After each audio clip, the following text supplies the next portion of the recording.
Okay, welcome back to breakfast news ನಲ್ಲಿ ನಾವು film ಸುದ್ದಿ ನೋಡಿದ್ವಿ, ರಾಜಕೀಯದ ಸುದ್ದಿಗಳನ್ನೆಲ್ಲ ನೋಡಿದ್ವಿ. ಈಗ ರಾಜ್ಯದಲ್ಲಿ ವಿವಿಧ ಜಿಲ್ಲೆಗಳಲ್ಲಿ ಏನೆಲ್ಲ ಕಾರ್ಯಕ್ರಮಗಳು ನಡೀತಾ ಇವೆ, ಯಾವೆಲ್ಲ ಕಾರ್ಯಕ್ರಮಗಳು ಕಾಯ್ತಾ ಇವೆ, ಇಡೀ ದಿನ ಹೋಗಿ ತಾವು ವೀಕ್ಷಿಸಬಹುದಂತ ಕಾರ್ಯಕ್ರಮಗಳ ಪಟ್ಟಿನೇ ಕೊಡುವಂತಹ ಸಮಯ ಇದೆ. ಬನ್ನಿ ಅದನ್ನೆಲ್ಲ ಒಂದೊಂದಾಗಿ ನೋಡ್ಕೊಂಡು ಹೋಗೋಣ.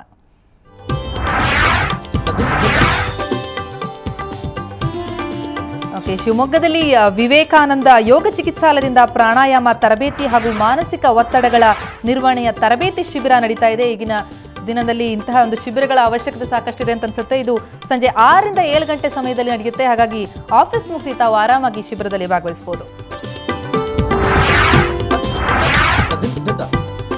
ಚಿಕ್ಕಮಗಳೂರಿನಲ್ಲಿ ಇವತ್ತು ಚಿಕ್ಕಮಗಳೂರಿನ ಶೃಂಗೇರಿ ಮಠದಲ್ಲಿ ಉಚಿತ ಸಾಮೂಹಿಕ ವಿವಾಹ ಕಾರ್ಯಕ್ರಮ ಬೆಳಗ್ಗೆ 9 ರಿಂದ ಆರಂಭವಾಗುತ್ತೆ.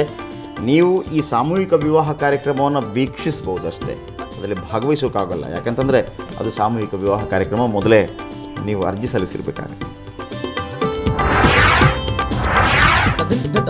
ಓಕೆ, ಹಾಗೆಯೇ ಮೈಸೂರಿನಲ್ಲಿ ಮೈಸೂರು ವಿಶ್ವವಿದ್ಯಾಲಯದ ಗಾಂಧಿ ಭವನ ಹಾಗೂ ಮಹದೇವಪುರ ಗ್ರಾಮ ಪಂಚಾಯತ್ನ ಸಂಯುಕ್ತಾಶ್ರಯದಲ್ಲಿ ಗಾಂಧೀಜಿಯವರ ದೃಷ್ಟಿಯಲ್ಲಿ ಅಧಿಕಾರ ವಿಕೇಂದ್ರೀಕರಣ ಮತ್ತು ಮಹಿಳೆಯರು ಪಾಲ್ಗೊಳ್ಳುವಿಕೆ ಕುರಿತಂತಹ ಕಾರ್ಯಾಗಾರ ನಡೀತಾ ಇದೆ. ಮಹದೇವಪುರದ ದ್ವಾರಕ ಸಮುದಾಯ ಭವನದಲ್ಲಿ ಈ ಒಂದು ಕಾರ್ಯಾಗಾರ ನಡೀತಾ ಇದೆ. ಬೆಳಿಗ್ಗೆ 10 ಗಂಟೆಗೆ ಈ ಕಾರ್ಯಾಗಾರ ಆರಂಭ ಆಗುತ್ತೆ. ಹುಬ್ಬಳ್ಳಿಯಲ್ಲಿ ಇವತ್ತು ಸಂಜೆ 6:30ಕ್ಕೆ ಇಸ್ಕಾನ್ ವತಿಯಿಂದ ಲಿಂಗರಾಜನಗರದ ಬಸವೇಶ್ವರ ದೇವಸ್ಥಾನದಲ್ಲಿ ಹರಿನಾಮ ಸಂಕೀರ್ತನ ಇದನ್ನು ನಡೆಸಿಕೊಡುವವರು ಮುರಳೀಧರ ದಾಸ ಭಾಗವತರು. ಮುರಳೀಧರ ದಾಸ ಅವರಿಂದ ಭಾಗವತ ಪ್ರವಚನ ಸಂಜೆ 6:30ಕ್ಕೆ ಇಸ್ಕಾನ್ ವತಿಯಿಂದ ಲಿಂಗರಾಜನಗರದ ಬಸವೇಶ್ವರ ದೇವಸ್ಥಾನದಲ್ಲಿ. ಹಾಗೆಯೇ ಗದಗದಲ್ಲಿ ಕುರ್ತಕೋಟಿ ಗ್ರಾಮದಲ್ಲಿ ಬ್ರಹ್ಮಚೈತನ್ಯ ಮಹಾರಾಜ ಗೋದಾವರಿ ದೇವಾಲಯದ ಉದ್ಘಾಟನೆ ನಡೀತಾ ಇದೆ. ಶ್ರೀ ಸಿರಿಗೇರಿ ವಿದ್ಯಾಭಾರತಿ ಸ್ವಾಮಿಗಳಿಂದ ಈ ಉದ್ಘಾಟನೆ ನಡೆಯುತ್ತೆ. ಮಧ್ಯಾಹ್ನ 12:20ಕ್ಕೆ ಉದ್ಘಾಟನೆಯನ್ನ ನಡೆಸಲಾಗುತ್ತೆ.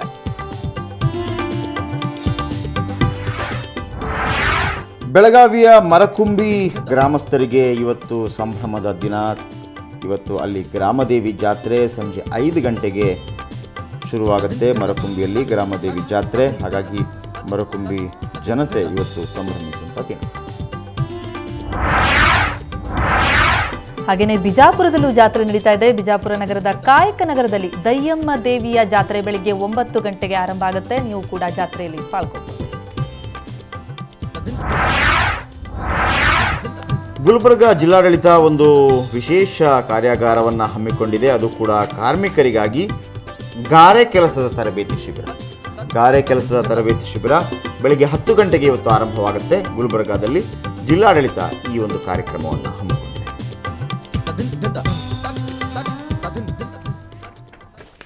ಓಕೆ, ಎಲ್ಲ ಕಾರ್ಯಕ್ರಮಗಳ ಪಟ್ಟಿಯನ್ನೇ ನೋಡಿದ್ದಾಯ್ತು. ನೀವು ಕೂಡ ನಿಮ್ಮ ಡೇ ಪ್ಲಾನ್ ಮಾಡ್ಕೋಬಹುದು ಈ ರೀತಿಯಲ್ಲಿ. ಈಗ ನಿಮಗೆ ಸ್ಪೆಷಲ್ ಅನ್ಸುವಂತಹ ಸುದ್ದಿಯನ್ನು ಕೊಡ್ತೀವಿ. ರಾಜ್ಯದ ವಿವಿಧ ಜಿಲ್ಲೆಗಳಲ್ಲಿ ಆಗಿರುವಂತಹ ಪ್ರಮುಖ ಸುದ್ದಿಗಳ ವಿವರಗಳು, ವರದಿಗಳು ಈ ರೀತಿ ಇವೆ.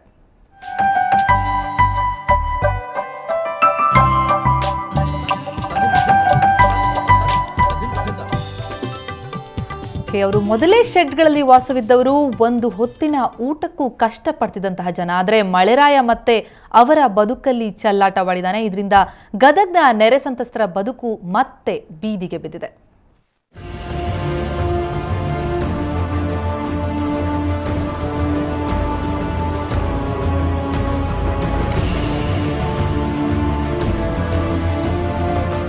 ಹೀಗೆ ಬಯಲಲ್ಲಿ ನಿಂತು ತಮ್ಮ ವಸ್ತುಗಳನ್ನು ಹುಡುಕ್ತಿರುವ ಇವರು ಗದಗ ಜಿಲ್ಲೆಯ ನೆರೆ ನಿರಾಶ್ರಿತರು.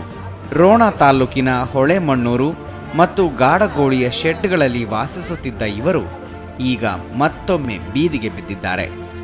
ನಿನ್ನೆ ಬಿದ್ದ ಭಾರೀ ಮಳೆಗೆ ತಗಡಿನ ಶೆಡ್ಗಳು ಗಾಳಿಗೆ ತೂರಿ ಹೋಗಿದ್ದು ಸಂತ್ರಸ್ತರು ಈಗ ಮತ್ತೊಮ್ಮೆ ನಿರಾಶ್ರಿತರಾಗಿದ್ದಾರೆ.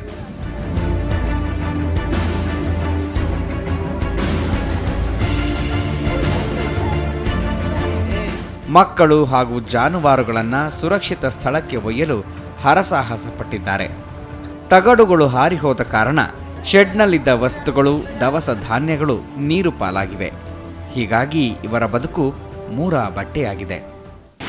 ಸದ್ಯಕ್ಕಂದ್ರ ಎಲ್ಲ ಮನೆ ಕಿತ್ತು ಬಿಟ್ಟವ್ರಿ, ಎಲ್ಲ ಕಿತ್ತವು. ಮಕ್ಕಳು ಲಾಭ ಹೋಗ್ಕೊಳ್ಳೋದು, ನಾವು ಲಾಭ ಹೋಗ್ಕೊಳ್ಳೋದು. ನಮ್ಮ ಪರಿಸ್ಥಿತಿ ಇಂಥವಾಗೈತ್ರಿ.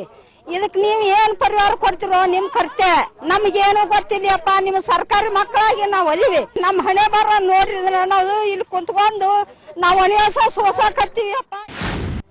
ಸಂತ್ರಸ್ತರಿಂದ ಮತ್ತೊಮ್ಮೆ ನಿರಾಶ್ರಿತರಾಗಿರೋ ಇವರು ಈಗ ಸಂಪೂರ್ಣ ಬೀದಿ ಪಾಲಾಗಿದ್ದಾರೆ.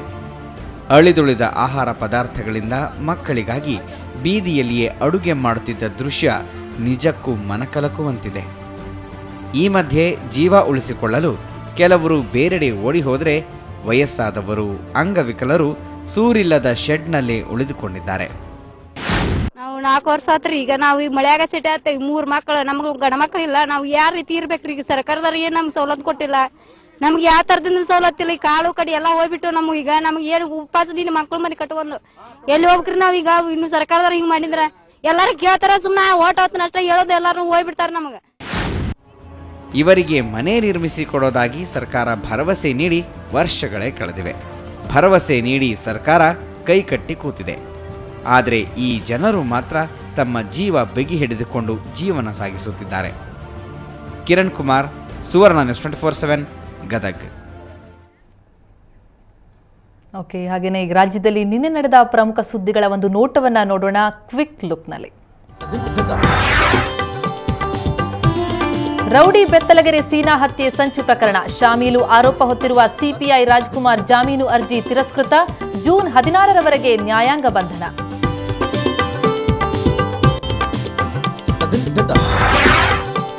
ಕೋಲಾರದ ರಾಬರ್ಟ್ಸನ್ ಪೇಟೆ ಶಾಲಾ ಮೈದಾನ ಒತ್ತುವರಿ ಪ್ರಕರಣ ನಕಲಿ ದಾಖಲೆ ಸೃಷ್ಟಿಸಿದ್ದವರಿಗೆ ಕೋರ್ಟ್ ಚಿಮಾರಿ. ಶಾಲಾ ಮೈದಾನ ಮತ್ತೆ ನಗರಸಭೆ ಅಧೀನಕ್ಕೆ.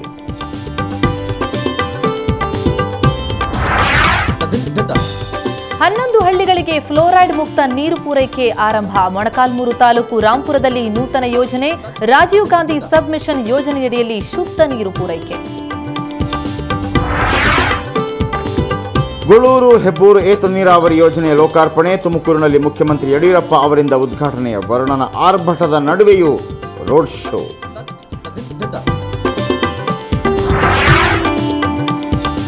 ಬಾಲ್ಯ ವಿವಾಹ ತಡೆದ ಮಕ್ಕಳ ಕಲ್ಯಾಣ ಇಲಾಖೆ ಅಧಿಕಾರಿಗಳು. ಬೀದರ್ನ ಮೈಲೂರಿನಲ್ಲಿ ನಡೆಯುತ್ತಿದ್ದ ಬಾಲ್ಯ ವಿವಾಹ. ಮಕ್ಕಳ ವಿವಾಹ ತಡೆಗೆ ವಿವಿಧ ಸಂಘಟನೆಗಳ ಸಾಥ್.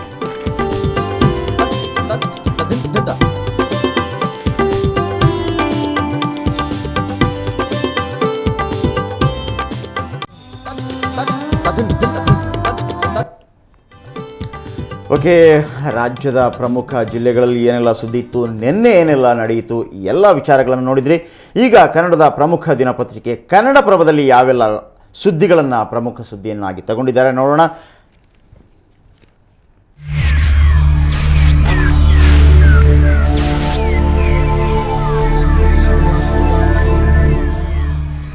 ಕನ್ನಡಪ್ರಭದಲ್ಲಿ ದೊಡ್ಡ ಸುದ್ದಿ, ಲೀಡಿಂಗ್ ಸುದ್ದಿ ತಗೊಂಡಿರೋದು ವಿಶ್ವಾಸ ಮತ ಯಾಚನೆ ವಿಚಾರವನ್ನು. ಗದ್ದಲದಲ್ಲೇ ವಿಶ್ವಾಸ. 3 ಪಕ್ಷಗಳಿಗೂ ಬೇಡವಾದ ಸುಗಮ ಕಲಾಹದ ಮಧ್ಯೆನೇ ವಿಶ್ವಾಸ ಮತ.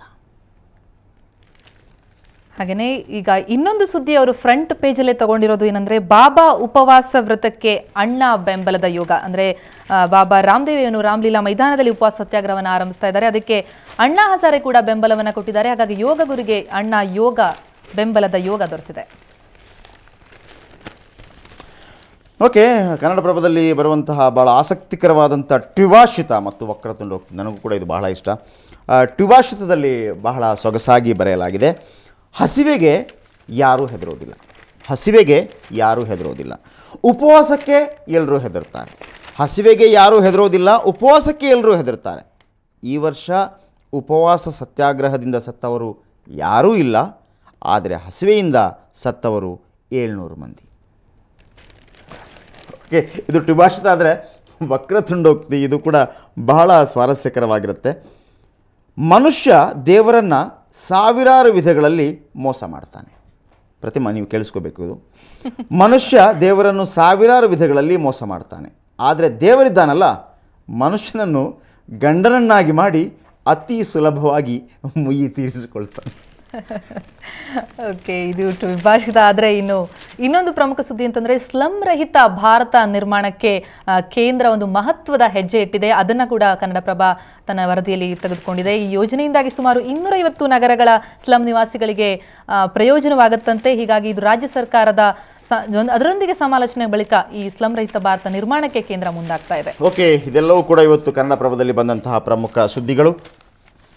ಜೊತೆಗೇನೆ ಇನ್ನೊಂದು ಪ್ರಮುಖ ಸುದ್ದಿ ಕಾಯ್ತಾ ಇದೆ. ಅದೇನಪ್ಪ ಅಂದ್ರೆ ಬಿಕಿನಿಯಲ್ಲಿ ಪವರ್ ಇದೆಯಂತೆ. ಅದು ಏನ್ ಪವರ್ ಅಂತಂದ್ರೆ ಈ ಸೌರ ಬಿಕಿನಿ ಅಂತ ಅಂದ್ಬಿಟ್ಟು ನ್ಯೂಯಾರ್ಕ್ ನಲ್ಲಿ ಸ್ಟಾರ್ಟ್ ಮಾಡಿದಾರಂತೆ. Solar bikini. ಈ ಸೋಲಾರ್ ಬಿಕಿನಿ ಅದು ಏನು ಉಪಯೋಗ ಕೊಡುತ್ತೋ ಗೊತ್ತಿಲ್ಲ. ಆದ್ರೆ ಒಂದು ಇಂಟ್ರೆಸ್ಟಿಂಗ್ ಅಂತಂದ್ರೆ ಇನ್ನು ಹುಡುಗರು ಇದರಿಂದ ಚಾರ್ಜ್ ಮಾಡ್ಕೊಳ್ಳಿಕ್ಕೆ ಹೊರಡಿದ್ರೆ ಸಾಕು ಅಂತ ಹೇಳಿ ಕನ್ನಡಪ್ರಭ ತನ್ನ ಲೇಖನದಲ್ಲಿ ಅದನ್ನ ಬರೆದಿದೆ.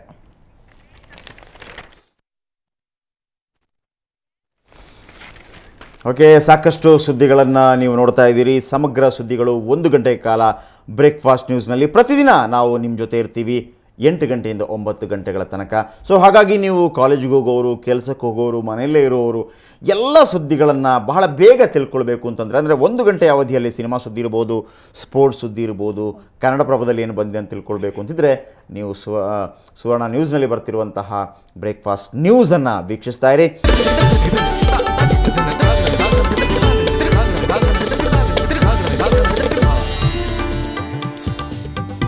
ನಾವು ಈಗಾಗಲೇ ಎಲ್ಲ ಸುದ್ದಿಗಳನ್ನ ನೋಡ್ತಾ ಇದ್ವಿ ರಾಜ್ಯದ ವಿವಿಧ ಜಿಲ್ಲೆಗಳದ್ದು. ಈಗ ರಾಜ್ಯ ರಾಜಧಾನಿಯಾದಂತಹ ಬೆಂಗಳೂರಿನತ್ತ ನಾವು ಸಾಕ್ತಾ ಇದ್ವಿ. ರಾಜ್ಯ ರಾಜಧಾನಿಯಲ್ಲಿ ಯಾವೆಲ್ಲ ಸುದ್ದಿಗಳು ಸದ್ದು ಮಾಡ್ತಾ ಇವೆ ಅಂತ ಬನ್ನಿ ನೋಡೋಣ.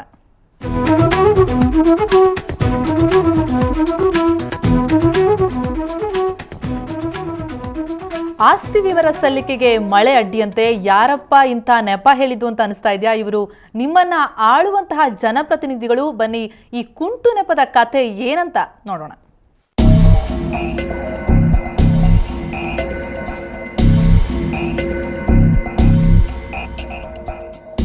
ಕುಣಿಯಲಾರದವನಿಗೆ ನೆಲ ಡೊಂಕು, ಕಳ್ಳನಿಗೆ ಪಿಳ್ಳೆನವ. ಈ ಮಾತು ನಮ್ಮ ಬಿಬಿಎಂಪಿ ಕಾರ್ಪೊರೇಟರ್ಗಳಿಗೆ ಪಕ್ಕಾ ಸೂಟ್ ಆಗುತ್ತೆ ಕಣ್ರಿ. ಯಾಕಂದ್ರೆ ಜನಪ್ರತಿನಿಧಿಗಳು ಅನ್ನಿಸ್ಕೊಂಡಿರೋ ಇವರು ಮಾಡ್ತಿರೋದೇ ಹೀಗೆ. ಅದೇನಪ್ಪ ಅಂದ್ರೆ ಕಾರ್ಪೊರೇಟರ್ಗಳೆಲ್ಲ ಬಿಬಿಎಂಪಿಗೆ ಆಸ್ತಿ ವಿವರ ಸಲ್ಲಿಸಬೇಕು ಅಂತ ಮೇಯರ್ ಮೇಡಮ್ನವರು ಆದೇಶ ಕೊಟ್ಟಿದ್ರು. ಇದಕ್ಕಾಗಿಯೇ ಮೇ 30ರವರೆಗೆ ಡೆಡ್ಲೈನ್ ಕೂಡ ವಿಧಿಸಿದ್ರು. ಆದರೆ ಈ ಅವಧಿಯಲ್ಲಿ ಪಾಲಿಕೆಯ 197 ಸದಸ್ಯರ ಪೈಕಿ 154 ಮಂದಿ ಮಾತ್ರ ತಮ್ಮ ಆಸ್ತಿ ವಿವರ ಸಲ್ಲಿಸಿದ್ದಾರೆ. ಸೊ ಉಳಿದವರು ಇನ್ನೂ ಆಸ್ತಿ ವಿವರನೇ ಕೊಟ್ಟಿಲ್ಲ. ಮೇಯರ್ ಮೇಡಮ್ ವಿವರ ಸಲ್ಲಿಸೋಕೆ ವಿಧಿಸಲಾಗಿದ್ದ ಡೆಡ್ಲೈನ್ ಅನ್ನ ದಿಢೀರಂತ 1 ವಾರ ವಿಸ್ತರಿಸಿದ್ದಾರೆ. ಇದ್ಯಾಕೆ ಮೇಡಮ್ ಅಂತ ಕೇಳಿದ್ರೆ ಅವರಿಂದ ಬಂದ ಉತ್ತರ ಹೇಗಿತ್ತು ಕೇಳಿ. ಕಾರಣ ಬರೋಕ್ಕಾಗಲಿಲ್ಲ, ಮೀಟಿಂಗು 31ನೇ ತಾರೀಕಿದಿಂದ ತಲುಪ್ಸೋಕ್ಕಾಗಲಿಲ್ಲ, ತಗೊಂಬಂದು ಕೊಡ್ತಾ ಇದ್ದಾರೆ. ಅಬ್ಬಬ್ಬಬ್ಬಬ್ಬಬ್ಬ, ಏನ್ ಉತ್ತರ ಕಣ್ರಿ ಇದು. ಆಸ್ತಿ ತೆರಿಗೆ ಕಟ್ಟೋದಕ್ಕೆ ಮಳೆ ಅಡ್ಡಿನಂತೆ. ಇಂಥದ್ದೊಂದು ಕುಂಟು ನೆಪ ಹೇಳ್ಕೊಂಡು ನಂಬಿಸೋ ಪ್ರಯತ್ನ ಮಾಡ್ತಿದ್ದಾರೆ ಮೇಯರ್ ಶಾರದಮ್ಮ ಮೇಡಮ್. ನಂಬಬೇಕಾದ ಕರ್ಮ ವೋಟ್ ಕೊಟ್ಟ ಜನರದ್ದು. ಇನ್ನು 1 ವಾರದೊಳಗೆ ಆಸ್ತಿ ವಿವರ ಸಲ್ಲಿಸದೇ ಇದ್ರೆ ಸರ್ಕಾರಕ್ಕೆ ಆದೇಶ ಕೊಡ್ತಾರಂತೆ ಮೇಡಮ್. ಇನ್ನೊಂದು ವಾರ ಟೈಮ್ ಕೊಟ್ಟಿದ್ದಾರೆ, ಅಷ್ಟರೊಳಗೂ ಸಲ್ಲಿಸದೇ ಇರೋರಿಗೆ ಅಷ್ಟರಲ್ಲೂ ಸಲ್ಲಿಸದೇ ಇದ್ದರೆ ನಾನು ಸರ್ಕಾರಕ್ಕೆ ಆದೇಶ ಕಳಿಸ್ತೀನಿ. ಅಲ್ಲಿಂದ ಏನು ಮಾಹಿತಿ ಬರುತ್ತೋ ಅದನ್ನು ತಿಳ್ಕೊಂಡು ನಿಮ್ಮ ಗಮನಕ್ಕೆ ತರ್ತೀನಿ. ಜವಾಬ್ದಾರಿಯುತ ಸ್ಥಾನದಲ್ಲಿರೋ ಜನ ಇಂಥ ಬೇಜವಾಬ್ದಾರಿ ಉತ್ತರ ಯಾಕೆ ಕೊಡ್ತಾರೋ? ಅವರಿಗೆ ಅದ್ರ ಬಗ್ಗೆ ಮಾಹಿತಿನೇ ಗೊತ್ತಿರೋದಿಲ್ವೋ? ಜನರಂತೂ ನಿಜವಾಗ್ಲೂ ಕನ್ಫ್ಯೂಸ್ ಆಗಿದ್ದಾರೆ. ಇದಕ್ಕೆಲ್ಲ ಬೇಜವಾಬ್ದಾರಿತನ ಮೆರೆದಿರೋ ಕಾರ್ಪೊರೇಟರ್ಗಳು ಕಾರಣ ಅನ್ನೋದನ್ನ ಮರೆಯೋ ಹಾಗಿಲ್ಲ ಬಿಡಿ. ನೋಡಿ, ಇಂಥ ಜನಪ್ರತಿನಿಧಿಗಳು ನಮ್ಮನ್ನ ಆಳ್ತಿದ್ದಾರೆ. ಉದ್ಧಾರವಾಗ್ತೀರಾ? ನೀವೇ ಡಿಸೈಡ್ ಮಾಡಿ. ಮಾರುತೇಶ್ ಹುಣಸನಹಳ್ಳಿ, ಸುವರ್ಣ ನ್ಯೂಸ್ 24/7 ಬೆಂಗಳೂರು. ಸೊ ಇವತ್ತು ಶುಕ್ರವಾರ ನಮ್ಮ ವೀಕ್ಷಕರಿಗೆ ಬ್ರೇಕ್ಫಾಸ್ಟ್ ನ್ಯೂಸ್ನಲ್ಲಿ ಸಾಕಷ್ಟು ಸುದ್ದಿಗಳನ್ನು ನಾವು ಕೊಟ್ಟಿದ್ದೀವಿ. ಸೊ ಕ್ರೀಡಾ ಸುದ್ದಿಯನ್ನು ಬಿಡೋಕ್ಕಾಗಲ್ಲ, ಕ್ರೀಡಾ ಸುದ್ದಿ ಕೂಡ ನಿಮಗಿದೆ.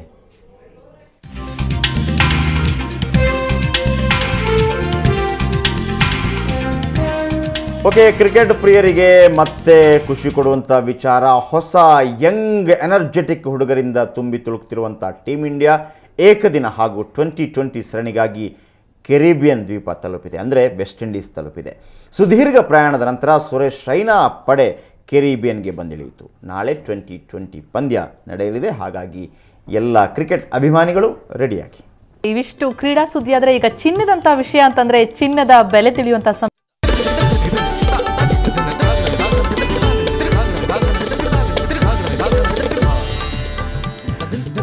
ಈಗ ಚಿನ್ನದ ಬೆಲೆಯನ್ನ ಎಷ್ಟೆಲ್ಲ ಇದೆ ಇವತ್ತು ಅಂತ ಬನ್ನಿ ನೋಡೋಣ ಒಂದೊಂದಾಗಿ. 22 ಕ್ಯಾರೆಟ್ನ 10 ಗ್ರಾಮ್ ಚಿನ್ನಕ್ಕೆ 21,090 ರೂಪಾಯಿ ಇದೆ. ಅದೇ ರೀತಿಯಲ್ಲಿ 24 ಕ್ಯಾರೆಟ್ 10 ಗ್ರಾಂ ಚಿನ್ನಕ್ಕೆ 22,750 ರೂಪಾಯಿ ಇದೆ. ಅಂದರೆ 22 ಕ್ಯಾರೆಟ್ ಗೋಲ್ಡ್ 10 ಗ್ರಾಮ್ಗೆ 21,090 ರೂಪಾಯಿ. 24 ಕ್ಯಾರೆಟ್ ಗೋಲ್ಡ್ 10 ಗ್ರಾಮ್ಗೆ 22,750 ರೂಪಾಯಿ.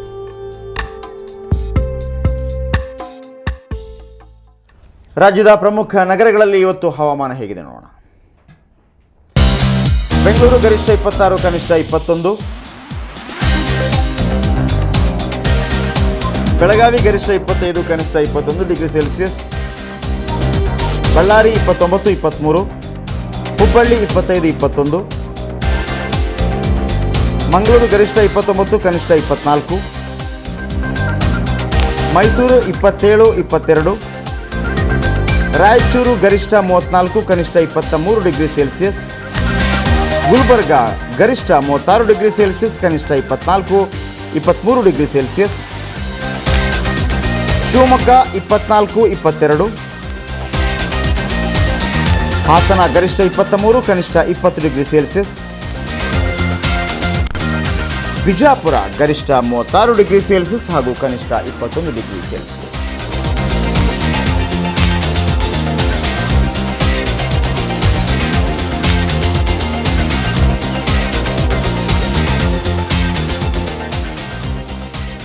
ಓಕೆ, ಈಗ ಬ್ರೇಕ್ಫಾಸ್ಟ್ ನ್ಯೂಸ್ ಮುಗಿಸುವಂಥ ಸಮಯ ಬಂದಿದೆ. 8 ರಿಂದ 9 ಗಂಟೆಗಳ ಕಾಲ ಪ್ರತಿ ದಿವಸ 1 ಗಂಟೆ ನಿಮಗೆ ದೇಶ ವಿದೇಶಗಳ ಅಂದರೆ ಸಮಗ್ರ ಸುದ್ದಿ, ಸಿನಿಮಾ ಸುದ್ದಿ, ಸ್ಪೋರ್ಟ್ಸ್ ಸುದ್ದಿ, ನಿನ್ನೆ ಆದಂಥ ಸುದ್ದಿ, ಇವತ್ತು ಏನೆಲ್ಲ ಬೇರೆ ಬೇರೆ ಕಾರ್ಯಕ್ರಮಗಳಿದೆ, ಬೆಂಗಳೂರಲ್ಲಿ ಏನಿದೆ, ನಿಮ್ಮ ಊರಲ್ಲಿ ಏನಿದೆ, ಬೇರೆ ಬೇರೆ ಜಿಲ್ಲೆಗಳಲ್ಲಿ ಏನಿದೆ, ಎಲ್ಲ ವಿಷಯಗಳನ್ನು, ಚಿನ್ನದ ದರ, ಈ ಎಲ್ಲ ವಿಷಯಗಳನ್ನು ಸವಿಸ್ತಾರವಾಗಿ ನಾವು ನೀಡ್ತಾನೆ ಇರ್ತೀವಿ. ಪ್ರತಿದಿನ ನಮ್ಮೊಂದಿಗಿರಿ ಬ್ರೇಕ್ಫಾಸ್ಟ್ ನ್ಯೂಸಲ್ಲಿ 8 ಗಂಟೆಯಿಂದ 9 ಗಂಟೆ ತನಕ. ನಾನು ಜಯಪ್ರಕಾಶ್, ನಾನು ಪ್ರತಿಮಾ ಭಟ್. ಈಗ ಕೊನೆ ಮಾಡುವಂತಹ ಸಮಯ, ಅಂದ್ರೆ ಮತ್ತೆ ನಾಳೆ ನಿಮ್ಮನ್ನ ಇದೇ ಸಮಯದಲ್ಲಿ ಭೇಟಿ ಆಗ್ತೀವಿ.